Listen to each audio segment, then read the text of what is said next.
খেলা দেখা দিয়েছিল আলতাফ সাহেবের পুত্র জনাব মঞ্জুর হোসেন সাহেব। আমি ওনাকে অনুরোধ করব আগামীতে এমন ডাক দিবেন যে ডাকে সারা বাংলাদেশ থেকে সাংবাদিকেরা আসবে এই মিলন মেলা দেখতে।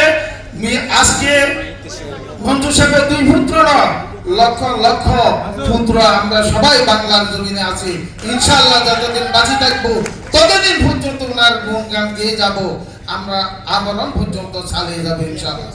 আমি অনুরোধ করব আগামীবার ওনার মৃত্যু বার্ষিকী পালন করার জন্য আমরা জেলা পর্যায়ে এক একটা গরু জবাই করে ওনার নামের আল্লাহর নামের উপর ওনার ফাতিহা দেব ইনশাআল্লাহ। আমি এটা আশা করি সুসজ্জিত জেলা পর্যায়ে এই জাতীয় যেন কাজ যেন হয়। তাহলে জনাব আলতাফ সাহেব এই যে সংগঠন করছে ওনার আত্মা তৃপ্তি পাবে বলে আমি মনে করি।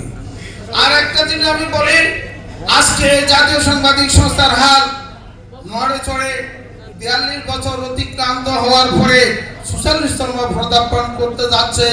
এই 46 বছরে যিনি ওনার একমাত্র পুত্র হাল ধরেছেন, আমি ওনাকে বলবো চোখ কান খোলা রাখে সামনের দিকে সাহস নিয়ে এগিয়ে যাওয়ার জন্য আমি অনুরোধ জানাই।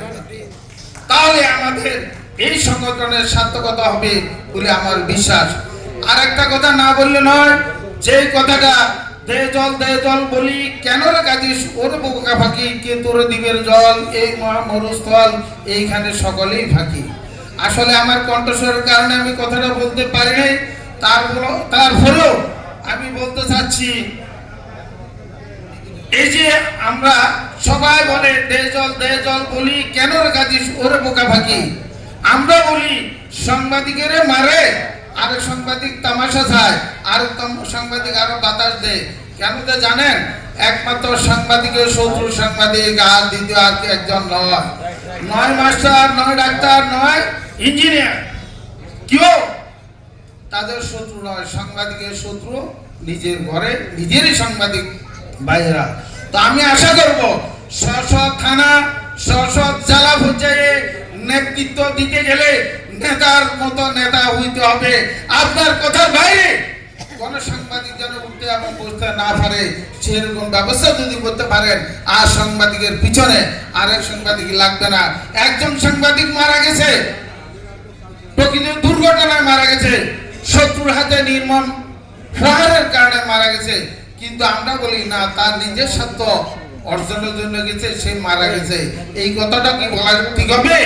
আমরা বলবো কে কিভাবে মারা গেছে সেটা জানার বিষয় নয়, সবচেয়ে বড় বিষয় সাংবাদিক মারা গেছে, সাংবাদিক নিহত হচ্ছে, তার জন্য আমরা সবাই একসাথে 66টি জেলা থেকে আওয়াজ করবো ইনশাআল্লাহ, তার প্রতিকার করতে হবে ইনশাআল্লাহ, আমরা এটা চাই। আর একটা জিনিস বলবো, আজকে এই সম্মেলনের টুকিটাকি যে বিষয় আছে, আরেকটা কথা বলি, এই সম্মেলন হওয়া ছিল উন্মুক্ত স্থানে। আর দ্বিতীয়, এইখানে প্রশাসনিক ভাবে কিছু লোক থাকা দরকার ছিল, যারা না থাকলে নয় এমন লোক থাকা উচিত ছিল। আর আমরা যাদেরকে বলবো যার উদ্দেশ্যে সাংবাদিকেরা লিখবে, রাজনৈতিক কিছু আমাদের আজকে অনুষ্ঠানে প্রধান অতিথি, বিশেষ অতিথি, এই জাতীয় অতিথিবৃন্দ থাকলে আমাদের মনে দুঃখটা বুঝতো। ধন্যবাদ। সময় সংক্ষিপ্ততার কারণে আরো কিছু বলা ছিল। সবাই ভালো থাকেন, সুস্থ থাকেন, সুন্দর থাকেন, এই প্রত্যাশা রাখি। আগামী দিন ইনশাআল্লাহ দেখা হবে, এই প্রত্যাশায় বিদায় নিলাম। আল্লাহ হাফেজ। আসসালামু আলাইকুম।